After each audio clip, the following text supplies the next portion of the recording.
Welcome back. We have come to the back end of the show, but we're not leaving you just yet. We'll be leaving you in the capable hands of Inayat Wad. He had a really interesting conversation with Shahid Bolsen, creator of the Middle Nation on YouTube. Very popular channel on YouTube, and also anti-Apartheid activist Dr. Allan Boesak. And they had a really in-depth, interesting conversation about the government of national unity, breaking it down in all of its levels, and how its establishment is indeed a true test of our democracy. And I think it would be more than very important to replay that interview because of where we currently find ourselves, the current state of the relationship between the two main players of the government of national unity, being the African National Congress and the Democratic Alliance. So from me, Salilo, the rest of the team is goodbye.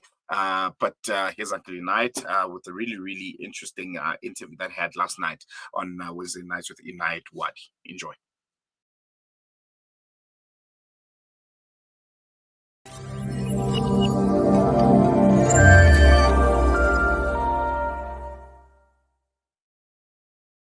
Bismillah ar-Rahman ar-Rahim. Assalamu alaikum wa rahmatullahi wa barakatuh. As we welcome you once again on this Wednesday evening in conversation with myself, Inayat Wadi, right here on Salam Media. We welcome our listeners, our viewers on the various platforms of Salam Media. Wonderful being back with you after taking somewhat of a break, with the Yumna Al Said tour right across South Africa. And once again, we have these in-depth conversations right here on Salam Media. We must apologize. I know many of you were waiting for the show to start. There were one or two technical little glitches, but we are live and we are ready to go. Now, tonight promises to be quite an interesting discussion, and we are talking about South Africa. We're talking about the government of national unity, and also looking at a number of issues. Number one, looking at the composition of this government of national unity, conflicting ideologies. And I know many of us are still very skeptical about this government of national unity, perhaps more on an international level, looking at foreign policy, and also possibly even at a domestic level. And it is clear that we have got quite a mixed bag that have got into bed with each other to form this so-called government of national unity. Also taking a look at how this is likely to impact on the ANC, which is a ruling party. It has been the majority party for a very long time, and particularly in the light of the South African government, the genocide that is unfolding in Gaza, the case that was taken to the ICJ, and also taking a look at just generally foreign powers and what sort of impact or what sort of interest would they have in South Africa with this government of national unity. My guest tonight, and we're honored to have Shahid Bolsen, who is the creator of Middle Nation. Many of you are familiar with Shahid Bolsen. We've seen it over and over again. His videos on social media that have been doing a lot of rounds of late as well. And also the pleasure that I had sharing the stage with Dr. Allan Boesak, anti-Apartheid activist, last week in Cape Town with Yumna Al Said. Brother Shahid, Assalamu alaikum wa rahmatullahi wa barakatuh. Welcome. Wa alaikum assalam wa rahmatullahi wa barakatuh. Thank you so much. Yes, and to you as well, Dr. Allan Boesak. Assalamu alaikum. Wonderful for you that you're able to join us. Assalamu alaikum. Good evening. It's good to see you, and good to see you again, Brother Bolsen. And it's absolutely my honor. I'm humbled to be on the same platform as you, Doctor. My privilege. So I know.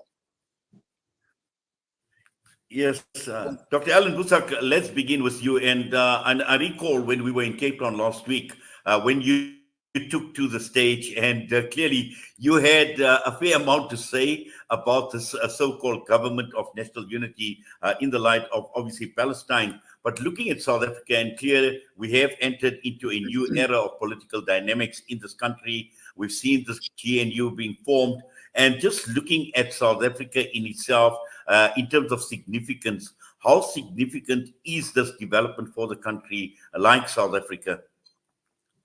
Well, I think it is very significant indeed. Remember, we have been left with a result after these elections that we have never really had before. We've had coalition governments that we tried on local and provincial level, and experience up to now has shown that we are not very good at it, because I think you need a kind of very mature kind of politics to make a coalition government work. Now we do have a coalition government between the ANC and the DA at national level, and they're trying to disguise that by saying it's really is a government of national unity because they have these small, insignificant parties that they have tagged onto it. But clearly, the two major parties driving this coalition have very serious difficulties to work with one another. Internationally, we will talk about that, as I hear you say, but also on domestic level. Just today, we have this new strain upon the GNU about the Bella bill. That's the basic education bill that Mr. Ramaphosa is supposed or has indicated that he will sign on Friday. And the DA has just let him know that they are not happy with this bill, that he should send it back for the amendments that they have proposed. And they haven't heard from him. And so Mr. Steenhuisen, the leader of the DA, has indicated that this, if he does not sit down with the DA and listen to what they have to say and their contribution to this bill, that it will put immense strain on the GNU. Now, what that means, we do not know, but it sounded like a threat to me. Now, that's just one example. There are other examples, and some that may be even more serious than this bill, but it shows you that, I mean, my view has always been that this GNU is an ideological hodgepodge of views and of policies of parties that not only do not know each other very well, have not worked together with each other at all in the past, now foisted upon the public and upon the nation within a situation that is very, very precarious and so many challenges that I cannot see how this government of national unity can even respond to that in a way that keeps this government together and in a way that inspires the nation to have more confidence. And so I think it's very, very problematic even as we speak.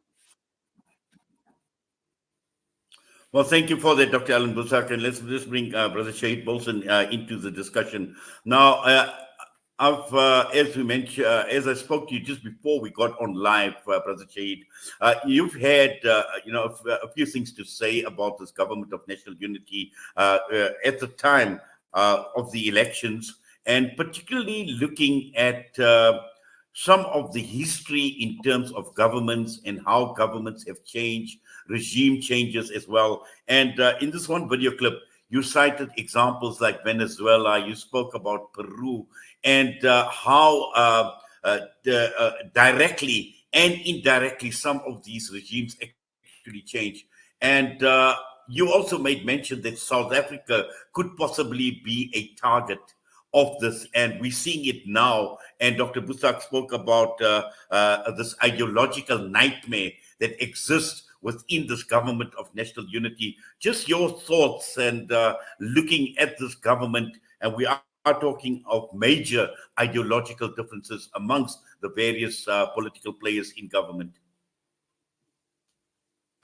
Yes, well, first, let me just acknowledge that I'm obviously a complete outsider to the situation in South Africa, and I can't in any way whatsoever speak as an expert about the situation in South Africa. But what I do know about is my own country, the United States, and how they operate in the world and how they have operated in the world, and what their priorities might be and what their motives might be, and their modus operandi, what it has been over the years.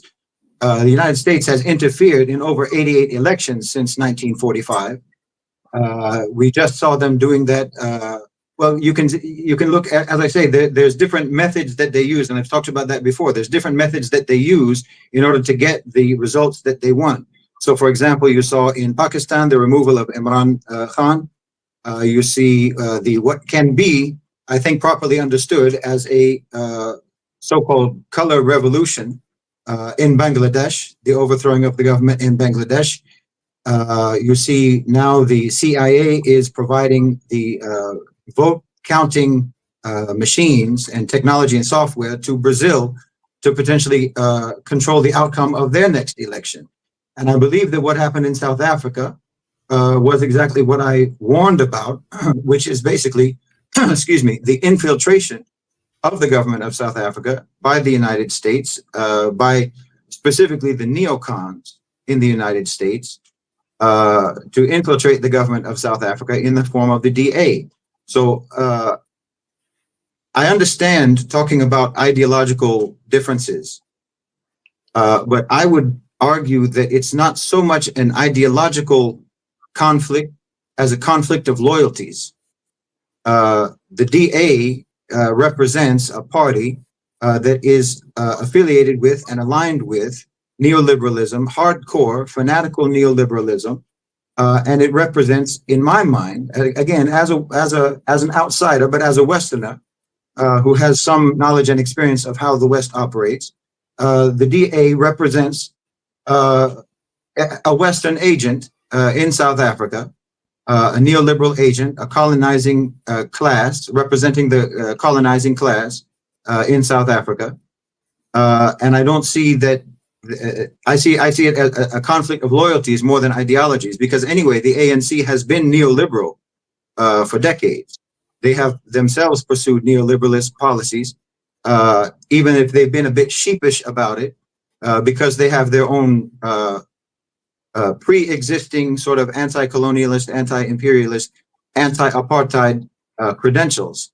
But nevertheless, they have pursued neoliberal policies.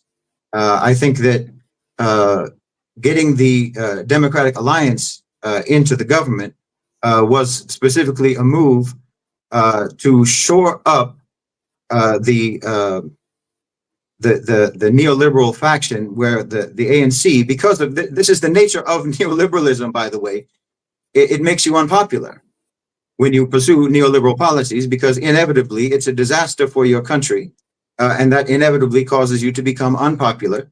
And so I think that when you saw in the last election, this wasn't suddenly that the population realized that the ANC was not able to confront the various challenges that South Africa is facing. They've been knowing that, but they've been in a state of denial about that. And I think that what happened in the election was them coming to terms with the fact that the ANC isn't actually capable of grappling with the challenges, because anyway, what they have done ever since being in power through a great deal of their tenure is only to increase the problems in South Africa. So the United States realized that the ANC was losing popularity, was becoming weaker, and there was a danger that other parties might take the government, parties that were not neoliberal, because anyway, the weakness of the ANC is based on their policies. It's based on their neoliberal policies that have created nothing but more problems in South Africa. So the United States, I think, understood that there was a danger that other parties that were anti-neoliberal could potentially take the government. So they funded and supported through logistics and through finance the Democratic Alliance to see to it that they would get in power, so that they could make sure that they wouldn't lose their influence in South Africa. Well, I mean, not only that. Thank you for that. Continue, Dr. Allan. Can I go ahead? Thank you. Not only that, we now know, of course, that period between 1985 and 1989, the period of the secret talks between the elites of the African National Congress and the elites of the old white apartheid capitalist establishment, where the ANC had bound themselves to the new liberal path that they would implement, even though in the policies that they had on paper and the policies that I, alongside Mr. Mandela, went around the country in 1993 and 1994 to convince the people that that ready-to-govern document is exactly where the ANC's truth and the ANC's heart was lying. But I mean, that was never the intention. So that was one. Then came 2019 when Ms. Helen Zille made had that conversation with her supporters, and in which she precisely predicted what would happen in the 2024 elections, even to the numbers that the ANC would get around 40% and the DA would get around 20%. Now, no election works out that precisely.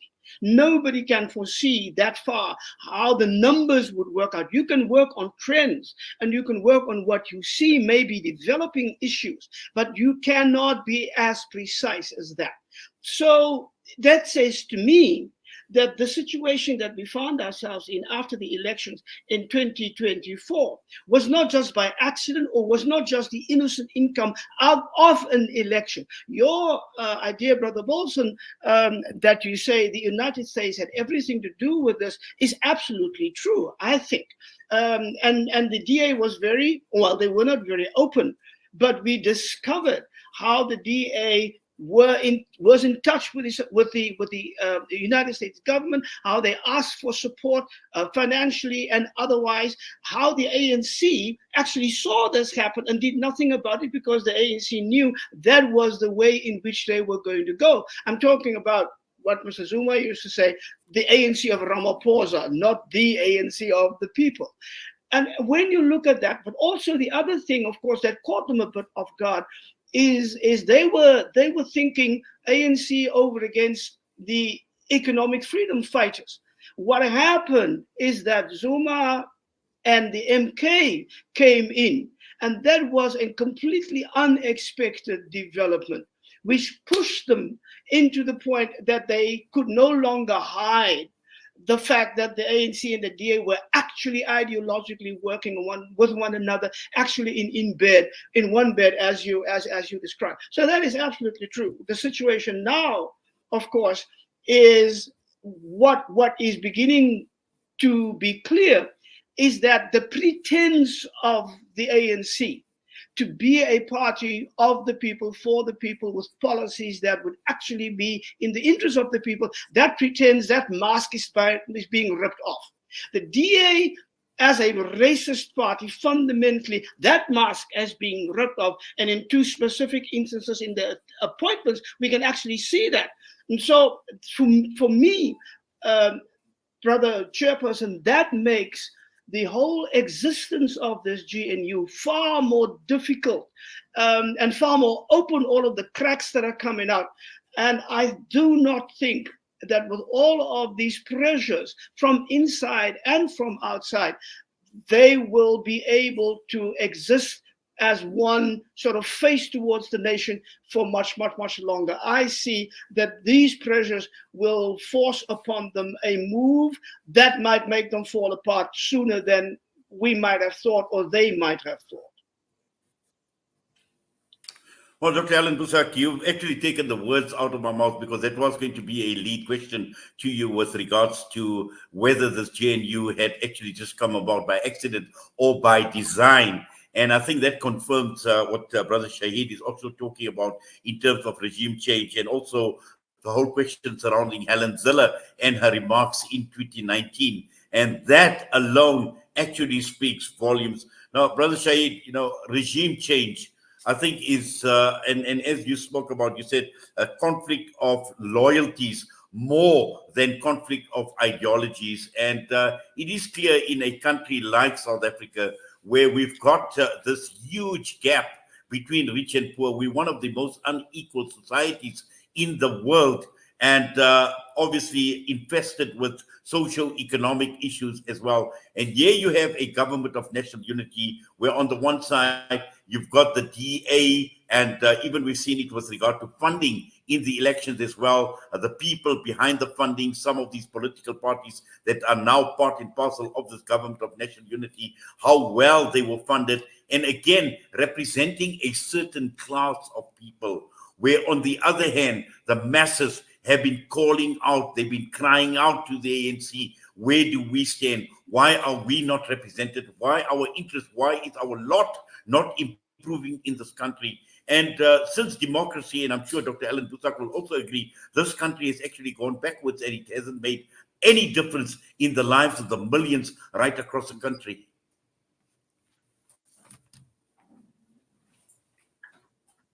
Yes, I'm not sure if there's a question in there. It's a statement, and it's an absolutely true statement. I think that as I said, it's, you know, I've talked about the last time I was on the same platform as Dr. Boesak. I said that the GNU shouldn't be called the government of national unity. It should be called the government of neoliberal unity, because the ANC and the DA are together on that. But the difference is that no one expects differently from the DA. Dr. Boesak talked about that their mask has been ripped off. Well, it was a very thin mask to begin with.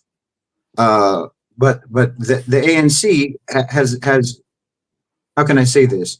People have been voting for the ANC, in my opinion, based on their history, not on their present.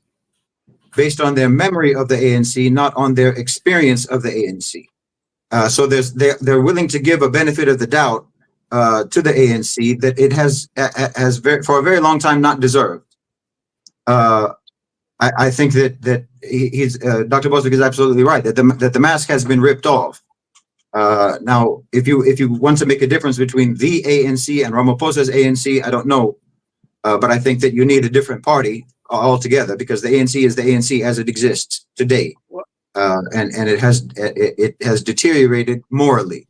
It has deteriorated in terms of its actual connection to the population and its concern for the population and its loyalty to the population. And I think that the very reason this is the almost a paradox or an irony, that the very reason that the ANC has lost or was losing its popularity and has become weaker and causing mistrust among the population is because of their pursuit of these neoliberal policies, their alignment with Western capital, their either fear or for whatever other motivation, their cooperation with the West, their cooperation, if you want to call it that, you could call it subordination to the West and to the United States. This is what was causing their decline in popularity and the mistrust by the population, which is why they ended up not being able to, why they lost their dominance. And it was epitomized by their selection of the DA as who they would make a coalition with. Yeah. You have other people, you have other parties you could have made a coalition with, but you chose the DA, meaning this rot is very deep in the party. It's a very bad instinct on the part of the ANC. It's the same instinct that has led to their downfall, and yet they are still choosing to follow that instinct when they decided to align themselves with the DA. They're choosing not to side with their own people. They're choosing not to side with their own population, and it's very clear sort of whose side they're on. But the only sort of potential leverage that the population has with regards to the ANC is the fact that they do have a history. They do have noble credentials from back in the day. And they did at one point have articulated morals, articulated principles, articulated values that they can be called to account for. The DA doesn't have that, but you can still potentially call the ANC to account for their values. If you require them to re-articulate their values and declare their values, then you can potentially call them to account for that. True. True. Dr. Boesak. I hear you speaking, Brother Bolsen, and as I look back over the many years of involvement, and first with the ANC and then outside of the ANC, but always in the political situation of our people, I've come to realize that people of my generation and many of the activists that I worked with for so long, there is a trauma that we have experienced, and the trauma is this: that the ANC that we had in our heads and in our hearts as we heard about them. Look, people like me have not seen Nelson Mandela since we were born. I mean, so, and our involvement, we haven't heard him. We heard of all these legendary figures. We met some of them. I mean, I met Oliver Tambo outside, and he was immensely impressive. But the ANC that we had in here and in here was not the ANC that came back from exile. And that was a traumatic thing for us as that realization dawned upon us. And over the last 30 years, that realization has become such a reality.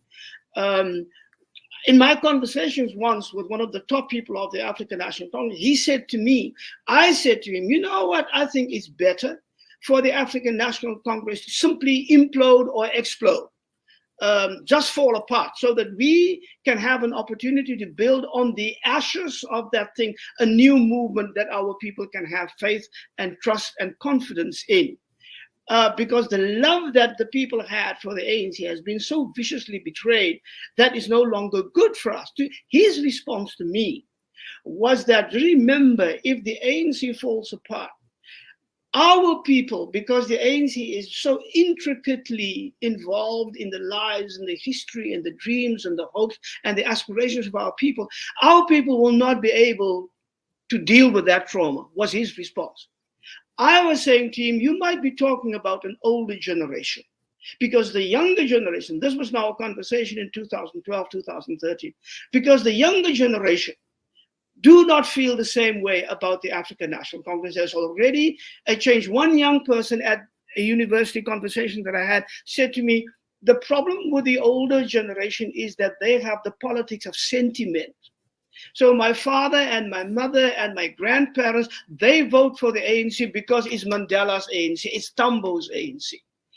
But we, young people, we don't think like that. My question is, he says to me, what has Mandela done for me? How has the ANC helped to secure my future? And the response that I feel is totally different from that of my parents. And that's where we are now. So that even some of the older generation are now realizing that ANC that I had in my heart and in my mind, that's not the ANC. That's why Zuma was so successful in his distinction between the ANC as the movement of the people that he grew up in as an 80-year-old person, as somebody who at his age of 16 devoted himself to MK, and the ANC that he now calls the ANC of Ramaphosa, which is the ANC that as it evolved in the last 30 years since the deals that they made with the old apartheid establishment. So that is why that thing resonates. And my feeling is, as I listen to people, that distinction is going to be more meaningful and politically impactful as we go along, as from this moment onward.